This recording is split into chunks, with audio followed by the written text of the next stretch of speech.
نتایج تجلیل از نوروز، جاهایی که تجلیل از نوروز می شود چی نتیجه و چی عواقبی دارد؟ اول زنده کردن صدها بدعت و خرافات.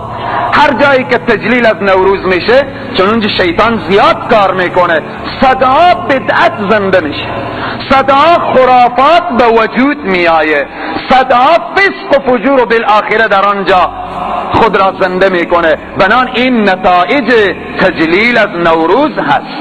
دوم، بالا کردن جنده به نام مولا علی. این مسئله بسیار مسئله مهمی است که به نام جنده از اینجا سفر میکنن میرن در مزار شریف. این نه اصل شرعی داره، نه اصل قرآنی داره، نه احادیثی چنین را گفته. بناهن چنین رواج پیدا کرده، حال نمیدانیم که چقدر جنسهای بدلی از کشورهای همسایه میآید. به این ترتیبه که جنس بدل وارد میشه، عقاید و اعتقادات خرافانه هم وارد این کشور میشه. حالا 500 سال پیش، 100 سال پیش، 200 سال پیش وارد شده و از امروز باید متوجه باشیم که خرافات و بدعات از این بیشتر به شهر و دیار من و شما سرایت نکنه. سوم، جشن نوروز از جشنهای ملی و قومی ایرانیان قبل از اسلام بوده است. آنها دانستیم که از کجا نوروز آمده و به چی ترتیب بین بعضی از مسلمان ها هم رخنه کرده است. چهارم، ارتباط به عواقب و نتایج تجلیل از نوروز اینه که جشن نوروز از اعیاد و جشنهای مشرکین هست، هیچ ربطی به اسلام نداره. بیاریم یک دلیلی از قرآن که جشن نوروز را تایید کرده باشه، بیاریم یک دلیلی از احادیث که جشن نوروز را بیان کرده باشه، عید نوروز گفته باشه. بیاریم یک قولی از صحابه و اهل بیت که جشن نوروز را تایید کرده باشه.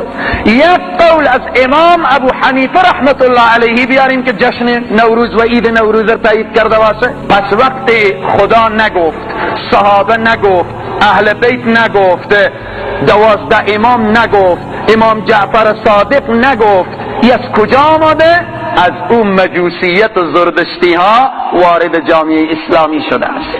پس بناهن من و شما باید که از لابلای قرآن و احادیث گوهربار نبی اکرم صلی الله علیه و سلم باید عبادات خود را و مسائل دین خود را باید متوجه بشیم. پنجم، بعضی میگن که این یک عنعنه ملی هست و یا تاریخی هست.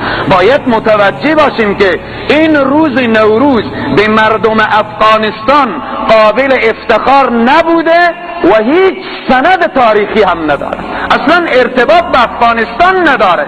گفتیم که مسئله نوروز مسئله ملی و قومی ایرانیان قبل از اسلام بوده، سرایت کرده، این به افغانستان ارتباط نداره. این که کسانی میرن به نیت زیارت در مزار شریف، باید که یک نکته اشاره کنیم. اولا موجود بودن حضرت علی کرم الله وجهه در مزار شریف سند مستحکم و محکمی ندارد که حضرت علی کرم الله وجهه در مزار شریف باشند. بخاطر چی؟ اگر در مزار شریف حضرت علی قرار دارن، پس در نجف کیست؟ در نجف عراق، در اونجی. اگر در نجفن، در افغانستان کینه، و اگر در افغانستانن، در نجف کینه. بناهن یک قبعه یا یک مرجع یا یک خانه به نام حضرت علی کرم الله وجهه در مزار شریف ساخته شده. حالا روضه حضرت علی کرم الله، روضه چی معنا؟ روضه به معنای باغ و گلستان. کار خوبیه اگر یک کتابخانه اینجا ایجاد کنیم بگذاریم به نام روضه حضرت علی، اگر بالاخره مسجد بگذاریم به نام مسجد روضه حضرت علی، کتابخانه به نام حضرت علی کرم الله وجهه. همه ما و شما افتخار میکنیم در هر جایی که نام حضرت علی کرم الله وجهه هست، ما در اون مکان، در اون منطقه احترام خاص داریم، ولی باید بفهمیم که در اونجا حضرت علی کرم الله وجهه. ما به هر قدر جستجو کردم از علما، بزرگا، مؤرخین قوی تا حتی پرسان کردیم، سند قوی به دست نماده که حضرت علی کرم الله وجهه در بالاخره مزار شریف باشند. ها قصص و تاریخ می نویسه که در زمان سلطان حسین بایقرا بالاخره کسی خواب دید و به همین ترتیب که در اون جیان. و همچنین جامی صاحب هم یک شعر میگن که گوین که علی در نجف است، در بلخ بیا ببین چی بیت و شرف است. من و شما مسائل دین خود از خواب نمیگیریم، هر کس خوابی ببینه و ما بالاخره به همین ترتیب ما به هر فرض کنیم دین ما اول از کتاب الله، سنت رسول الله، اجماع و قیاس که با قول قرآن و حدیث و اجماع مطابقت داشته باشد.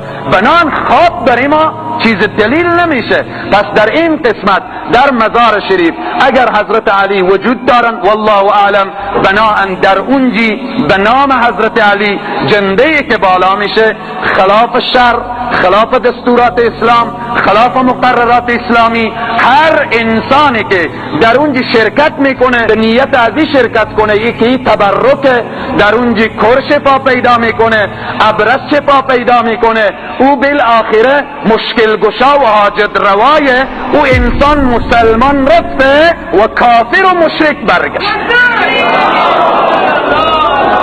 الله سبحانه و تعالی می فرمایه که ان الله لا یغفر ان یشرک به و یغفر ما دون ذلك لمن یشاء. هر کفر الله گفتم می بخشه، هر گناهی که کرده باشه امید بخشش هست، ولی گفتم مشرک نمی بخشه. کسی که الله میگه شفا دهنده مه، روزی دهنده مه، حیاتر مه به تو دادم، مماتر مه به تو میدم، بهشتر مه به تو آماده کردم، خلاصه تمام زندگی و خوبی ها مه به تو دادم، حالی تو بری پیش یک چوبی گریه کنی که من شفا بدی، میگه تو هرگز نمیبخشم. ان الله لا یغفر ان یشرک به و یغفر ما دون ذلك لمن یشاء. در گوشه و کنار الان بعض انسانهای بدبخت غافل الان به خیاط ها لباس میدن. چرا لباس میدی؟ واسه سال نو، روز نوروز. ای کاش وقت انسان کافر میشد دو تا شاخ بیرون میکرد که همه جامعه میفهمید که کی کافر هست و کی مسلمان. انسان فکر میکنه که وقت کافر بشه یا به بوی میایه، کاش انسان به بوی میامد. پس بنان از این اعمال کفریه و شرکیه باید خودداری کنه مسلمان. گفتیم که یهود و نصارا ایدی داره جشن کریسمس، مجوس و زردشت ایدی داره نوروز، مسلمان ایدی داره عید فطر و عید اضحی. بس تمام. شریعت مقدس اسلام میگه ولئن اتبعت اهواهم، اگر پیروی کنی از خواهشات مجوسیت، از خواهشات یهودیت، از هوسهای بالاخره نصرانیت، من بعد ما جاءك من العلم، بعد از این که علم برای تو آمد اگر دانستی و دنبال خرافات رفتی، اینجا بدان که اینک اذا لمن الظالمین، هر آینه تو از جمله ظالمین هستی، از جمله کسانی هستی که بر خود ظلم و ستم کرده اید.